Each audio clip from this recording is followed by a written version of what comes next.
Plane kulcha, veg kadai, sides. ಸ್ಕೂಲ್ನಾಗ first standard continue ಮಾಡ್ಬೇಕು.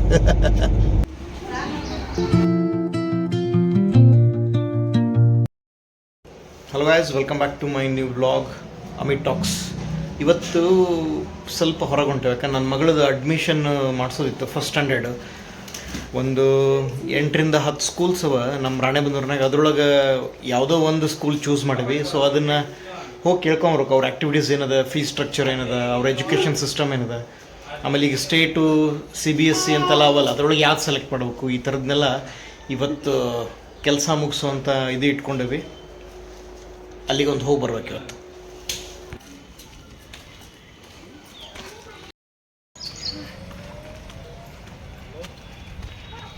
ಪಟ ಪಟ ಬಾ.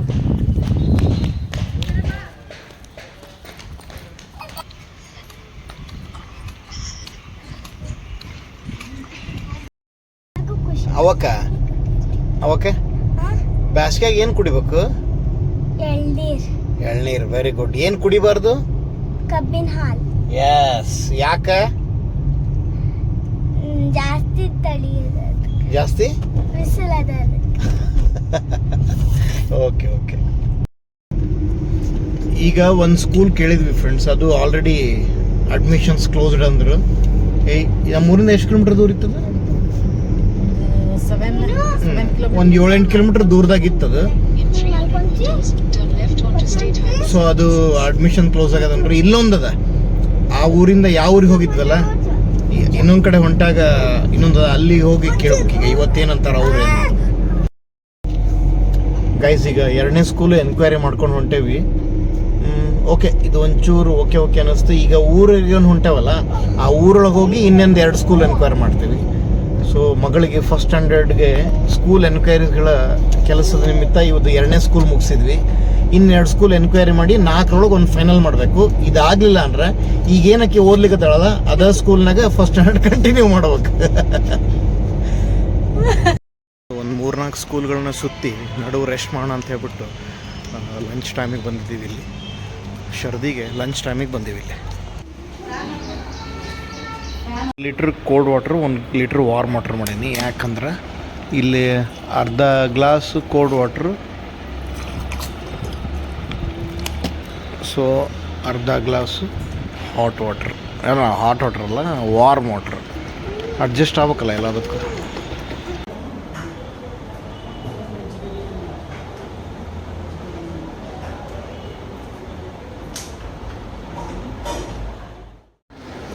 Plane kulcha, veg kadai, sides.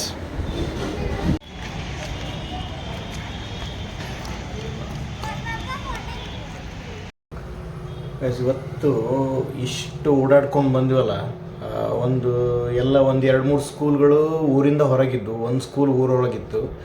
ಇಷ್ಟೆಲ್ಲ ಮಾಡಿ ನಾವು ಮುಗಿಸ್ಕೊಂಬಂದು ಟೈಮಿಂಗ್ ಬಂದ್ಬಿಟ್ಟು 4:15 ಆಗ್ಯದ. 4:15 ಆಯ್ತು ಇಲ್ಲಿ ಬರೋ ಅಷ್ಟೊತ್ತಿಗೆ. ನನಗೆ ಅನಿಸಿದ್ದೇನೆಂದ್ರೆ, ಬಹುಶಃ ಈ ಬಿಸಿಲು ನನಗೀಗ 36 ವರ್ಷದಾಗ ಈ ಬಿಸಿಲು ನಾನು ನೋಡಿದ್ದಿಲ್ಲ. ಎಷ್ಟು ಬಿಸಿಲಿತ್ತು ಅಂದ್ರೆ, ಸೊ ಇದ್ರ ಬಗ್ಗೆ ಒಂದೆರಡು ಮಾತಾಡ್ಬೇಕಂದ್ರೆ, ಬಹುಶಃ ಈ ಒಂದು ಈ ದೊಡ್ಡ ಮಟ್ಟದ ಬಿಸಿಲು ಎಲ್ಲೂ ನೋಡಿದ್ದಿಲ್ಲ ಅಂತ ಅನ್ನಿಸ್ತದೆ. ನಾವು ಬಿಸಿ ಊಟ ಅಂತ ಏನು ಮಾಡ್ತೀವಲ್ಲ, ಅದನ್ನು ಮಧ್ಯಾಹ್ನ ಮಾಡದೇ ಇರೋದು ಒಳ್ಳೆಯದು. ಮಧ್ಯಾಹ್ನ ಊಟ ಮಾಡೋದಕ್ಕಿಂತ ಹೆಚ್ಚು ಈ ಮಜ್ಜಿಗೆ, ಎಳ್ನೀರು ಅಥವಾ ಜಾಸ್ತಿ ನೀರು ಕುಡಿಯೋದು, ಫ್ರಿಡ್ಜ್ ನೀರಲ್ಲ, ಜಾಸ್ತಿ ನ್ಯಾಚುರಲ್ ವಾಟರ್, ಫ್ರಿಡ್ಜ್ ನೀರು ಕುಡಿಯುವಂಥ, ಇದು ನಾರ್ಮಲ್ ನೀರು ಕುಡಿಯುವಂಥದ್ದಾಗಿರಲಿ. ಸೊ ಇದನ್ನು ಜಾಸ್ತಿ ಮಾಡಬೇಕು. ಗೌರ್ಮೆಂಟು ಕೂಡ ಇದ್ರ ಬಗ್ಗೆ ಪೇಪರ್ನಾಗ ಕೊಟ್ಟಿತ್ತು. ಹೀಟ್ ಸ್ಟ್ರೋಕ್ ಅಂತ ಆಗಿದೆ, ಇದೊಂದು ಹೊಸದಿದು. ಈಗೇನು ಕೋವಿಡ್ ಬಂದಿತ್ತಲ್ಲ 2019-20 ಇದು ಹೀಟ್ ಸ್ಟ್ರೋಕ್. ಕರ್ನಾಟಕದಾಗ ಆಲ್ರೆಡಿ 2 ತೀರ್ಕೊಂಡಾರ ಇದರಿಂದ. ಸೊ ನಾವು ಯಾವುದೇ ವಿಚಾರ ಆಗಲಿ ಅದು ಗಾಢವಾಗಿ ಪ್ರಭಾವ ಬೀರೋ ತನಕ ಆ ವಿಚಾರ ನಮ್ಗೆ ಇಂಪಾರ್ಟೆಂಟ್ ಅಂತ ಅನ್ಸಂಗೆ ಇಲ್ಲ. ಈಗಾಗ್ಲಿಕ್ಕತ್ತಿದ್ದು ಅದ. ಈ ಬಿಸಿಲು ಹೆವಿ ಅದ ಅಂತ ಭಾಳ ಕಡೆ ನೀವು ಕೇಳಿರ್ತೀರಿ. ಪೇಪರ್ನಾಗ ಕೊಡ್ಲಿತ್ತಾರ, ಸೋಷಿಯಲ್ ಮೀಡಿಯಾದಾಗ ಕೆಲವೊಂದು ಸೋಷಿಯಲ್ ಮೀಡಿಯಾ ಇನ್ಫ್ಲುಯೆನ್ಸರ್ ಹೇಳಿರ್ತಾರೆ. ಇದು ಯಾವುದು ನಮ್ಗೆ ದೊಡ್ಡ ವಿಚಾರ ಅನ್ಸಂಗಿಲ್ಲ, ಬಟ್ ಏನರ ಅನಾಹುತ ಆದಮೇಲೆ ಅನ್ಸೋದು. ಸೊ ದಯವಿಟ್ಟು ಇದನ್ನು ಭಾಳ ಸೂಕ್ಷ್ಮವಾಗಿ ತೊಗೊಳ್ರಿ. ಯಾಕಂದ್ರೆ ನಾ ಇವತ್ತು ಕಂಪ್ಲೀಟ್ ಹೊರಗೆ ಇದ್ದೀನಿ. ಕಾರ್ನಾಗ AC ಹಾಕ್ಕೊಂಡೋಗಿ ಜಸ್ಟ್ ಕಾರಿಂದ ಇಳಿದು ಸ್ಕೂಲ್ ತನಕ ನಡ್ಕೊಂಡು ಹೋಗ್ಲಿಕ್ಕೆ ಅದೇನು 50 ಮೀಟರ್ ಇರ್ತದಲ್ಲ, ಅಷ್ಟು ಜಾಗ ಸುಸ್ತು ಹೊಡೆದೋದೆ ನಾನು. ಅಂದರೆ ಎಲ್ಲರಿಗೂ ಹಿಂಗೆ ಆಗ್ತದೆ ಅಂತ ಹೇಳಿಗಿತ್ತಿಲ್ಲ, ಬಟ್ ಬಿಸಿಲು ಮಾತ್ರ ಭಾಳ ಅಂದ್ರೆ ಭಾಳ ಅದ. ಭಾಳ ತೀಕ್ಷ್ಣವಾದಂಥ ಬಿಸಿಲು ಬಿದ್ದದ ಭೂಮಿ ಮೇಲೆ. ಮನುಷ್ಯ ತಡ್ಕೊಳಿಕ್ಕಂತೂ ಸಾಧ್ಯನೇ ಇಲ್ಲ. ಇವತ್ತು ನನಗೆ ಅನಿಸಿದ್ದೇನೆಂದ್ರೆ, ಮಧ್ಯಾಹ್ನ ಊಟ ಹೋಗಲಿಲ್ಲ. ಎಷ್ಟು ನೀರು ಕುಡ್ದಿನ ಅಂದ್ರೆ ಅಷ್ಟು ನೀರು ಕುಡಿದಕ್ಕೆ ಸ್ವಲ್ಪ ಸಮಾಧಾನ ಅನ್ನಿಸ್ತದೆ. ಸೊ ನಾನಾದರೂ ಈ ಮೂಲಕ ಹೇಳೋದೇನಂದ್ರೆ ಜಾಸ್ತಿ ನೀರು ಕುಡೀರಿ, ಎಷ್ಟು ಸಾಧ್ಯ ಆಗುತ್ತೋ ಅಷ್ಟು ಮಜ್ಜಿಗೆ ಕುಡೀರಿ, ಎಳ್ನೀರು ಕುಡೀರಿ, ಮತ್ತು ಕಬ್ಬಿನ ಹಾಲಲ್ಲ ಎಳ್ನೀರು ಕುಡೀರಿ. ಆಮೇಲೆ ನಿಮ್ಮ ಕಾರ್ ಗೀರ್ ಏನಾರ ಇತ್ತಂದ್ರೆ ಕಾರ್ನ ಬಿಸಿಲಾಗಿ ಇಡುವಂಥ ಅನಿವಾರ್ಯತೆ ಇತ್ತಂದ್ರೆ ಬಿಸಿಲಾಗಿರ್ಬೇಡ್ರಿ. ಎಲ್ಲರ ಮರದ ನೆರಳು ಬಿಲ್ಡಿಂಗ್ ನೆರಳು ಇತ್ತಂದ್ರೆ ಅದನ್ನ ಹುಡ್ಕೊಂಡು ಹೋಗಿ ಅಲ್ಲಿಡ್ರಿ ಕಾರ್ನ. ಯೂಶ್ವಲಿ ಇಡ್ಲಿಕ್ಕೆ ಹೋಗ್ಬೇಡ್ರಿ, ಯಾಕಂದ್ರೆ ಹಂಗೆ ಒಂದು ವೇಳೆ ಬಿಸಿಲಾಗೆ ಇಡುವಂಥ ಅನಿವಾರ್ಯತೆ ಇತ್ತಂದ್ರೆ ಸ್ವಲ್ಪ ವಿಂಡೋ ಗ್ಲಾಸ್ ಕೆಳಗೆ ಮಾಡಿ ಏರ್ ಸರ್ಕ್ಯುಲೇಷನ್ ಆಗೋದು ನೋಡಿಕೊಂಡು ಕಾರ್ನ ಪಾರ್ಕ್ ಮಾಡಿರಿ. ಯಾಕಂದ್ರೆ ಆ ಡ್ಯಾಶ್ ಬೋರ್ಡ್ ಇರ್ತದಲ್ಲ, ಡ್ಯಾಶ್ ಬೋರ್ಡ್ ಬೆಂಕಿ ಹತ್ಕೊಳ್ಳೋಂಥ ಚಾನ್ಸಸ್ ಇರ್ತದೆ. ಇದ್ದಕ್ಕಿದ್ದಂಗೆ ಒಳಗಡೆ ಬೆಂಕಿ ಹತ್ಕೊಂಡ್ಬಿಡ್ತದೆ. ಡೀಸೆಲ್ ಫುಲ್ ಇಡಬೇಡ್ರಿ, ಟ್ಯಾಂಕ್ ಏನಿರ್ತದೆ ಅದು ನೊಟ್ಟ ಫುಲ್ ಇಡ್ಲಿಕ್ಕೆ ಹೋಗ್ಬಾರ್ದು. ಈ ಟೈಮ್ನಾಗ ಪ್ರಾಬ್ಲಮ್ ಆಗೋದು. 2 ವೀಲರ್ ಆಗಲಿ 4 ವೀಲರ್ ಆಗಲಿ ಫ್ಯೂಯಲ್ನ ಒಂದು 3/4 ಟ್ಯಾಂಕು ಅಥವಾ ಅರ್ಧ ಟ್ಯಾಂಕ್ ಹಾಕ್ಸಿದ್ರೆ ಸಾಕು. ಆ್ಯಂಡ್ ಆಲ್ಸೋ ಕಾರಿನ ಬ್ಲೋ ಸ್ವಲ್ಪ ಕಡಿಮೆ ಇಡಬೇಕು, ಫುಲ್ ಇಡ್ಲಿಕ್ಕೆ ಹೋಗ್ಬಾರ್ದು. ರನ್ನಿಂಗ್ನಾಗ ಅದು ಕೂಡ ಹೀಟಾಗಿ ಫೈರ್ ಆಗುವಂಥ ಚಾನ್ಸಸ್ ಇರ್ತದೆ. ಎಷ್ಟು ತೀಕ್ಷ್ಣವಾದ ಬಿಸಿಲು ಬಿದ್ದದಂದ್ರೆ ನಿಮ್ಮ ಫ್ಯಾಮ್ಲಿ ಪರ್ಸ್ನಲ್ ಟೂರ್ಸ್ಗಳೇನಾರ ಇದ್ರೆ ಅದನ್ನು ದಯವಿಟ್ಟು ಪೋಸ್ಟ್ಪೋನ್ ಮಾಡಿಕೊಡ್ರಿ. ಯಾಕಂದ್ರೆ ಈ ಬಿಸಿಲೊಳಗೆ ನೀವು ಹೊರಗಡೆ ಎಲ್ಲೋದ್ರೂ ಏನೂ ಎಂಜಾಯ್ ಮಾಡ್ಲಿಕ್ಕೆ ಆಗಂಗಿಲ್ಲ. ಯಾವ ಜಾಗದೊಳಗೂ 2 ನಿಮಿಷ ನಿಂತ್ಕೊಳ್ಳಿಕ್ಕಾಗಲ್ಲ. ಮತ್ತು ಮರದ ನೆರಳೆಲ್ಲದ ಬಿಲ್ಡಿಂಗ್ ನೆರಳೆಲ್ಲದ ಅಂತ ಹುಡ್ಕೋತಾನೆ ಹೋಗ್ಬೇಕು, ಅಷ್ಟರ ಮಟ್ಟಿಗೆ ಅದು ಬಿಸಿಲು. ಸೊ ನನಗನ್ಸಿದ್ದಂತೂ ನಾನು ಹೇಳ್ತೀನಿ ನಿಮ್ಗೆ. ಈಗ ಬೇಕಂದ್ರೆ ನೀವು ಒಂದು ದಿವಸ ನಿಮ್ಮ ಪರ್ಸ್ನಲ್ ವರ್ಕ್, ನಿಮ್ಮ ಪ್ರೊಫೆಷ್ನಲ್ ವರ್ಕ್ ಬಿಟ್ಟು ಪರ್ಸ್ನಲ್ ವರ್ಕಿಗೆ ಒಂದು ಕಡೆ ಎಲ್ಲರೂ ಅಡ್ಡಾಡ್ಕೊಂಬರ್ರಿ, ನಿಮ್ಗೆ ಗೊತ್ತಾಗ್ತದೆ. ನಮ್ಮ ರಾಣೆಬೆನ್ನೂರಂತೂ ಮ್ಯಾಕ್ಸಿಮಮ್ ಅದ. ಬೇರೆ ಬೇರೆ ಜಿಲ್ಲೆಗಳ ಕತೆ ಏನದ ಗೊತ್ತಿಲ್ಲ, ನಮ್ಮ ರಾಣೆಬೆನ್ನೂರಂತೂ ಮ್ಯಾಕ್ಸಿಮಮ್ ಹೀಟ್ ಅದ. ಸೊ ನನಗನ್ಸಿದ್ದು. ಆಮೇಲೆ ಈ ಸಿಲಿಂಡ್ರು ಅಡುಗೆ ಮನೆಗೆ ಇಟ್ಟಿಗ್ರಾಗ್ತದೆ ಅಂತ ಹೇಳ್ಬಿಟ್ಟು ಹೊರಗೆ ಇಟ್ಟಿರ್ತೇವೆ. ಅಲ್ಲೇನಾರ ಬಿಸಿಲು ಬೀಳೋ ಚಾನ್ಸಸ್ ಇತ್ತಂದ್ರೆ ಮೊದಲು ಫಸ್ಟ್ ಆಫ್ ಆಲ್ ಅದು ಜಾಗ ಚೇಂಜ್ ಮಾಡಿರಿ.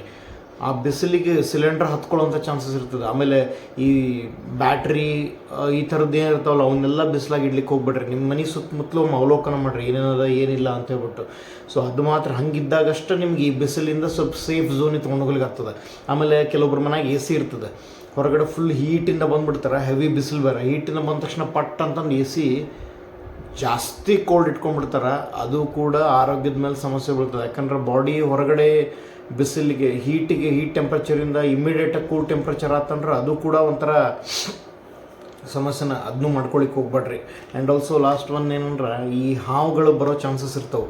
ನೀವು ಮನಿನ ಸ್ವಚ್ಛ ಇಟ್ಕೊಂಡಿರ್ತೀರಿ, ಕೂಲಾಗಿ ಇಟ್ಕೊಂಡಿರ್ತೀರಿ, ಈ ಹೀಟಿಗೆ ಅವೆಲ್ಲ ಹೊರಗೆ ಬರ್ತವೆ. ಈಗ ಹಾವು ಚೇಳು ಅದ್ರ ಬಗ್ಗೆನೂ ಸ್ವಲ್ಪ ಗಮನ ಹರಿಸ್ರಿ. ನಿಮ್ಮ ಮನ್ಯಾಗ ಮಕ್ಕಳಿದ್ರೆ ಜಾಸ್ತಿ ನೀರು ಕುಡಿಯೋಂಗೆ ನೋಡ್ಕೊಡ್ರಿ.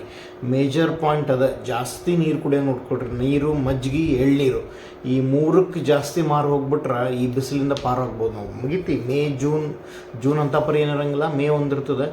ಸೊ ಹಿಂಗಾಗಿ ಇದ್ರ ಬಗ್ಗೆ ಇದು ಮಾಡ್ಬೇಕು, ಗಮನ ಕೊಡ್ಬೇಕು. ಯಾಕಂದರೆ ಡಾಕ್ಟರ್ಸ್ಗಳೆಲ್ಲ ಹೇಳಿಕತ್ತಾರೆ ಹೀಟ್ ಸ್ಟ್ರೋಕ್ ಆಗ್ತದೆ ಅಂತ ಬಿಟ್ಟು. ನಿಂತಲ್ಲೇ ಮನುಷ್ಯ ಕುಸಿದು ಬಿದ್ದುಬಿಡ್ತಾನೆ. ಎದಕ್ಕೆ ಬಿದ್ದ ಎಂಥದ್ದು ಗೊತ್ತಾಗಿಲ್ಲ, ಹೀಟ್ ಸ್ಟ್ರೋಕ್ ಮುಗೀತು. ಗೌರ್ಮೆಂಟ್ನವ್ರ ಪಾಲಿಗೆ ಒಂದು ಲೆಕ್ಕ ಅಷ್ಟೇ, ಹೀಟ್ ಸ್ಟ್ರೋಕಿಂದ 3 ಜನ ಸತ್ತರು 4 ಜನ ಸತ್ತರು ಅಂತಂದು. ಬಟ್ ನಮ್ಮ ಫ್ಯಾಮ್ಲಿಗೆ ನಾವು ಊರುಗೊಲಾಗಿ ನಿಂತಿರ್ತೀವಿ. ಸ್ವಲ್ಪ ಆರೋಗ್ಯದ ಕಡೆ ಗಮನ ಕೊಡ್ರಿ, ಓಕೆನಾ?